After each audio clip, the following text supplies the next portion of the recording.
கர்த்தருடைய பரிசுத்த நாமத்திற்கு மகிமை உண்டாவதாக. இயேசு கிறிஸ்துவின் இனிய நாமத்தில் உங்கள் ஒவ்வொருவரையும் வாழ்த்துகிறேன்.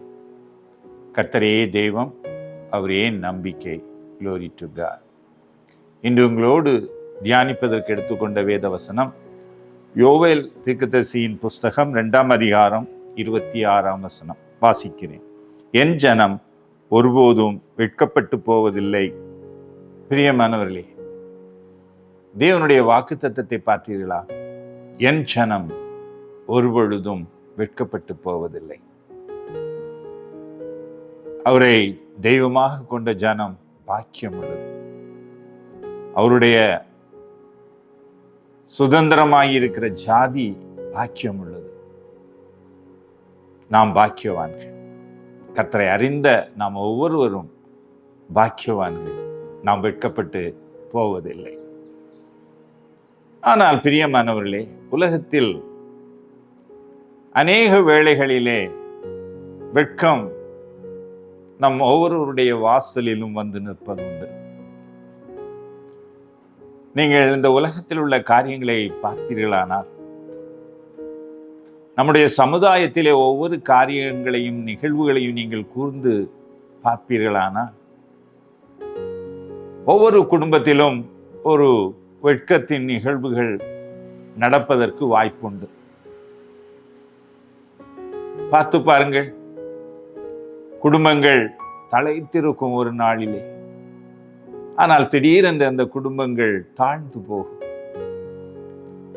காலையில் ஒரு உடுப்பு, ட்ரெஸ், மாலையிலே ஒரு உடுப்பு என்று சொல்லி அருமையாய் தங்களை அலங்கரித்து கொண்டு சந்தோஷமாய் சமுதாயத்தில் இருந்தவர்களுக்கு திடீரென்று வியாபாரத்தில் நஷ்டம். பெரிய வாகனம் வைத்திருப்பார்கள், பெரிய வீட்டில் இருப்பார்கள், ஒரு பெரிய மாளிகை போல் அவர்கள் வீடு இருக்கும், எல்லா வசதிகளும், வேலைக்காரர்கள் இருப்பார்கள், வேலைக்காரிகள் இருப்பார்கள்.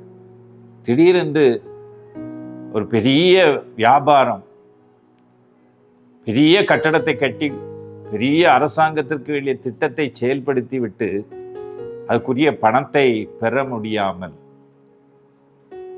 கயவர்களின் சூழ்ச்சியினாலே அந்த பணம் வந்து சேராதபடியினாலே எல்லாவற்றையும் இழந்து எல்லாவற்றையும் விற்றுவிட்டு நடு தெருவிலே, வாடகை வீட்டிலே, சிறிய வீட்டிலே வந்து இருப்பார்கள். வெட்கம். அவர்கள் வெளியே வருவதற்கே வெட்கப்படுவார்கள். அவ்வளவு வாழ்ந்தவர்கள். சில நேரங்களிலே, சில குடும்பங்களிலே பிள்ளைகள் தவறாய் சில காரியங்களை செய்யும் பொழுது அந்த குடும்பத்திலே வெளியே போக முடியாத வெட்கம். பிள்ளைகள் படித்து வேலை கிடைக்காத பொழுது அருகில் உள்ளவர்கள் வந்து கேட்பார்கள். அவர்களுடைய ஒவ்வொரு வார்த்தைகளும் நம்மை வெட்கப்படுத்தும். வேலை இல்லையா, படிக்கவில்லையா, தோல்வியா என்று சொல்லி ஒவ்வொரு காரியங்களை குறித்து உங்களை வெட்கப்படுத்துவார்கள். சில வீடுகளிலே பாருங்கள், வியாபாரம் நன்றாய் இருக்கும் என்று சொல்லி கடன் வாங்குவார்கள். அவர்கள் எதிர்பார்த்த நன்மை கிடைக்காத பொழுது கடன்காரர்கள் வந்து கதவை தட்டி வேண்டாத வார்த்தைகளை சொல்லி அவர்களை வெட்கப்படுத்த வேண்டும் என்றே சொல்லி பல வார்த்தைகளை சொல்வார்கள். வெட்கம் அவர்களை சூழ்ந்து கொள்ளும். உங்களுக்கு தெரியும், பேப்பரை எடுத்து படிப்பீர்களானால் எத்தனை குடும்பங்கள் தற்கொலை பண்ணி விடுகிறார்கள் வெட்கத்தினாலே. வேண்டாத குடிப்பழக்கம் இருக்கிறபடியினாலே, பிள்ளைகள் செய்கிற அக்கிரமத்தினாலே எத்தனை குடும்பங்களிலே தலை வெளியிலே காட்ட முடியாத வெட்கம். எனக்கு அறிந்த ஒரு குடும்பம் உண்டு, பிரியமானவர்கள். அந்த அம்மாவுக்கு 96 வயது. அவருடைய மூத்த மகன் சொத்துக்களை பிரித்து கேட்டான். அவர்கள் எல்லா பிள்ளைகளுக்கும் அது உண்டு என்று சொல்லி மௌனம் சாதித்தார். ஆகவே அந்த மூத்த மகன் திடீரென்று வருவான். வீட்டில் உள்ள ஜாமான்களை எல்லாம் எடுத்து வெளியே தள்ளுவான், சத்தம் போடுவான், கூச்சலிடுவான், அவர்களை அவமானப்படுத்தும்படியாய் செய்வான். அவர்கள் அமைதலாய் வெளியே வர முடியாத துக்கத்தோடு இருப்பார்கள். இதுதான் இன்று சமுதாயத்திலே நடக்கிற காரியங்கள். சில மனிதர்கள் இருக்கிறார்கள், உங்களுடைய வாழ்க்கையிலே வெட்கம் வரும்பொழுது, தலை குனி வரும் பொழுது அதை எல்லா மனிதர்களிடத்திலும் தூற்றி சொல்வார்கள். அதுதான் வேலை, இந்த வீட்டில் பாருங்க, இதுதான் நடக்குது, இதுதான் நடக்குது என்று சொல்லி அவர்களுடைய வாட்ஸ்அப் மூலமாக எல்லாரிடத்திலும் செய்திகளை பரப்புவார்கள். இப்படியும் மனிதர்கள் இருக்கிறார்கள். வேலை ஸ்தலங்களிலே இருக்கிறார்கள். இதுதான். ஆனால் வேதம் சொல்லுகிறது, என் ஜனம் ஒருபோதும் வெட்கப்பட்டு போவதில்லை. ஆம் பிரியமானவர்களே, என்னை இந்த செய்தியை கேட்டுக்கொண்டிருக்கிற ஒவ்வொருவரும் வெட்கப்பட்டு போவதில்லை. இனிமேல் தேவன் உங்களோடு இருக்கிறார்.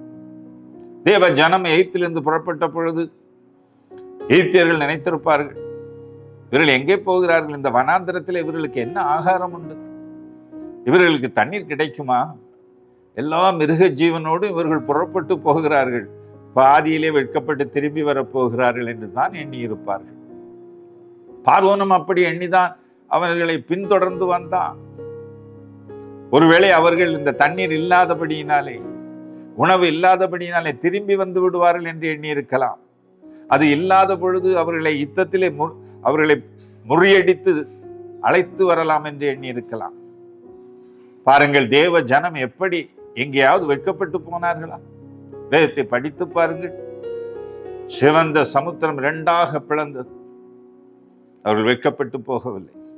பார்வோன் அவனுடைய சேனைகளும் அமிழ்ந்து எகிப்தியர்கள் வெட்கப்பட்டு போனார்கள். ஓரேபியில் அவர்களுக்கு தண்ணீர் இல்லை, வெட்கப்பட்டு போனார்களா? தேவன் தண்ணீர் கொடுத்தார்.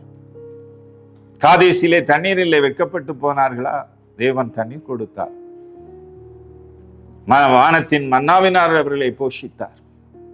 மாறாவிலே தண்ணீரை மதுரமாக்கினார். அவருடைய ஜனம் வெட்கப்பட்டு போகவில்லை. பிரியமானவர்களே, வேதம் சொல்லுகிறது, எரேமியா 17ஆம் அதிகாரம் 13ஆம் வசனம், உம்மை விட்டு விலகுகிறவர்கள் வெட்கப்பட்டு போவார்கள். தேவனை விட்டு விலகி போகிறவர்கள் தான் வெட்கப்பட்டு போவார்கள். தேவனை சார்ந்திருக்கிறவர்கள் ஒருபொழுதும் வெட்கப்பட்டு போவதில்லை. உங்களுக்கு தெரியும், எஸ்தர் ராஜாத்தி என்ற ஒரு கதை வேதாகமத்திலே எழுதப்பட்டிருக்கிறது. பிரியமானவர்களே, வேதம் சொல்லுகிறது, அந்த எஸ்தர் ராஜாத்தியுடைய வாழ்க்கையிலே அந்த யூத ஜனங்களுக்கு ஒரு பெரிய அவமானம் வந்தது, வெட்கம் வந்தது. பிசாசானவன் அங்கே ஆமான் என்ற ஒரு எதிரியை உருவாக்குகிறான். திடீரென்று அகாஸ்வேரு ராஜாவுடைய ராஜ்யபாரத்திலே திடீரென்று அவன் பெரிய ஒரு மகிமை பொருந்தியவனாக அந்த இடத்திலே உயர்வு பெறுகிறான். அவனுக்கு முன்பாக வாசலிலே ஒரு மனிதன் இருக்கிறான், மொர்தெகாய் என்ற ஒரு மனிதன். ஆனால் அவன் தெய்வத்தை, ஜீவனுள்ள தேவனை தெய்வமாக கொண்டவன். ஆகவே அவனுக்கு ஒரு மேன்மை பாராட்டுதல் உண்டு. அவன் இந்த ஆமானை நோக்கி வணங்கவும் இல்லை, நமஸ்கரிக்கவும் இல்லை என்று வேதம் சொல்லுகிறது. ஆனால் ராஜாவின் கட்டளை என்ன என்று சொன்னால், இந்த ஆமானை பார்த்து எல்லா ஊழியக்காரர்களும் வணங்க வேண்டும், நமஸ்கரிக்க வேண்டும். மொர்தெகாய் அதை செய்யவில்லை. அப்பொழுது இந்த ஆமான் அதை பார்க்கிறான். இவன் யார்? இவன் ஏன் என்னை பணிந்து கொள்ளவில்லை என்று சொல்லி மகா உக்ர கோபம் வருகிறது. ஆனால் ஒரு காவல்காரன் வாசலில் இருக்கிறவன், இவனை போய் நான் என்ன செய்வது, இவன் யார் என்று விசாரிப்போம் என்று விசாரிக்கிறான். அப்பொழுது தெரிகிறது, மொர்தெகாய் என்பவன் இஸ்ரவேல் ஜனங்கள் நேபுகாத் நேச்சர் யுத்தம் செய்து அவர்களை அடிமைகளாக பிடித்து கொண்டு வந்த பொழுது இவனும் பாபிலோனுக்கு கொண்டு வரப்பட்டவன் என்று சொல்லி அறிந்து கொள்ளுகிறான். யூத ஜனங்களை பற்றி விசாரிக்கிறான். இந்த யூத ஜனங்கள் அவனுடைய அகஸ்வருடைய 127 நாட்டிலும் பரவி இருக்கிறார்கள். அவர்கள் ஒருவரோடும் கலந்து கொள்வதில்லை. அவர்கள் தங்களுடைய கற்பனைகளின்படியே வாழ்கிறவர்கள். மனுஷர்களை அவர்கள் பிரியப்படுத்துவதில்லை, தேவனை மட்டுமே பிரியப்படுத்துகிறவர்கள். இதை அவன் அறிந்து கொள்ளுகிறான். அறிந்து கொண்டபடியினாலே அவன் எண்ணுகிறான், இந்த யூத ஜனங்களை கொலை செய்ய வேண்டும், முற்றிலுமாய் அழிக்க வேண்டும் என்று சொல்லி அவன் எண்ணி அதற்குரிய காரியங்களை ஒழுங்குபடுத்துகிறான்.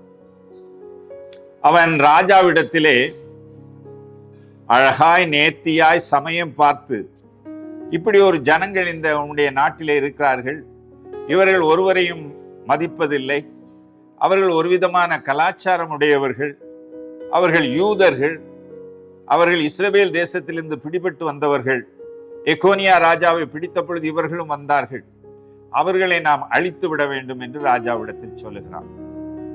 ராஜாவும் ஒன்றுமே விசாரிக்காதபடி அவன் தன்னுடைய குண நலன்படியே முத்திரை மோதத்தை கொடுத்து, நீ என்ன வேணாலும் எழுது, அவங்களை கொல்லணும்னா கொலை செய்ய வேணும், கொலை செய்ய என்று சொல்லி முத்திரை போடு என்று சொல்லி அவன் கையிலே முத்திரை மோதத்தை போடுகிறான். இவன் பல காரியங்களை எழுதி யூதர்களை கொலை செய்ய வேண்டும் என்று சொல்லி ஒரு நேரத்தை குறித்து கடிதங்களை அனுப்புகிறான். கடிதங்கள் எல்லா இடங்களிலும் தீவிரமாய் போகிறது.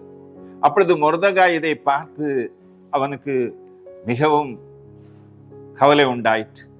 அப்பொழுது எஸ்தர் ராஜாத்திற்கு சொல்லுகிறான், நீ சீக்கிரமாய் ராஜாவிடத்தில் போய் நீ இதை முறையிட்டு காரியங்களை முடித்து ஒரு விடுதலை பெற வேண்டும் என்று சொல்லுகிறான்.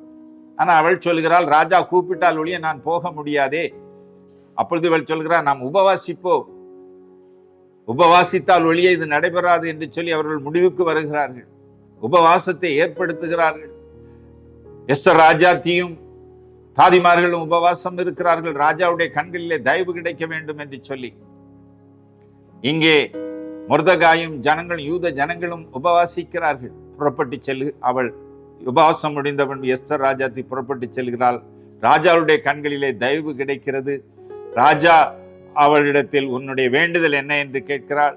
அவள் பல விருந்துகளை வைத்து அந்த விருந்திலே தன்னுடைய காரியத்தை எடுத்துரைக்கிறாள். யூத ஜனங்களை விடுவிக்க வேண்டும் என்று மன்றாடுகிறாள். யார் இதை செய்தது என்று கேட்கிறார். அது ஆமான் என்று அவள் சொல்லுகிறாள். அந்த ஆமான் திடுக்கிடுகிறான். அவனுடைய வாழ்க்கையிலே வெட்கம் அவனை கவ்விவிட்டது. ராஜாவிடத்தில் மகிமை பொருந்தியவனாயிருந்தவன். ஆனால் அவன் வெட்கத்தோடு அந்த இடத்திலே திகைத்து நிற்கும் பொழுது ராஜா அவனுக்கு மரண தண்டனை விதிக்கிறார். அவன் மொர்தெகாய்க்காக ஒரு 50 முழம் உயர ஒரு தூக்கு மரத்திலே செய்து வைத்திருந்தான். அவன் அந்த நாட்களிலே மொர்தெகாய் தப்பிவிட்டான். அந்த ஆமான் என்பவன் அந்த சிலுவை உண்டாக்கப்பட்ட அந்த தூக்கு மரத்திலே தூக்கப்படுகிறான். பிரியமானவர்களே, வெட்கம், அவன் குடும்பத்திற்கு வெட்கம், யூதர்களுக்கு வெட்கம் இல்லை. பிரியமானவர்களே, யூத ஜனங்கள் கர்த்தரை தெய்வமாக கொண்ட ஜனங்கள், அவர்கள் கனமடைந்தார்கள். பிசாசின் கிரியைகளினால் கர்த்தரை விட்டு விலகிற இருதயம் உள்ளவன், வேதம் சொல்லுகிறது, பிறனை அவமதிக்கிறவன் பாவம் செய்கிறான் என்று சொல்லி. நீதிமொழிகள் 14ஆம் அதிகாரம் 21ஆம் வசனம் வீதமாக சொல்லுகிறது. அவன் அவமதித்தான், மொர்தெகாயை அவமதித்தான், மொர்தெகாயை அழிக்க வேண்டும் என்று சொன்னான். அவன் பாவம் செய்து துன்மார்க்கனாய் இருந்தபடியினாலே தேவனுடைய கரம் அவனுக்கு எதிராக இருந்தது. இங்கு மொர்தெகாய்க்கோ கனம் பெற்றவனாக இருக்கிறான். இவனோ தூக்கு மரத்திலே தொங்க விடுகிற ஒரு நிலைமை அடைந்தவனாக வெட்கப்பட்டு அரண்மனையிலிருந்து திரும்பி வருகிறான். பிரியமானவர்களே, கர்த்தருடைய ஜனம் ஒரு நாளும் வெட்கப்பட்டு போவதில்லை. இன்று ஒருவேளை ஏதாவது ஒரு காரணத்தினால் வெட்கப்பட்டு இருக்கிறோம் என்று சொன்னால், என் தேவனே, நீர் இந்த வார்த்தையின்படி உம்முடைய ஜனம் வெட்கப்பட்டு போவதில்லை என்று சொன்னீரே, அந்த நிந்தையை புரட்டி போடும், அவமானத்தை என் வீட்டிலிருந்து எடுத்து போடும் என்று சொல்லுங்கள். அவர் உங்களுக்கு விடுதலை தருவார். நாம் ஜெபிப்போம். அன்புள்ள இயேசு சுவாமி, இப்பொழுது இந்த வார்த்தையை கேட்டுக்கொண்டுகிற ஒவ்வொருவருடைய வீடுகளில் இருந்தும் வெட்கத்தையும் அவமானத்தையும் புரட்டி போடுவீராக.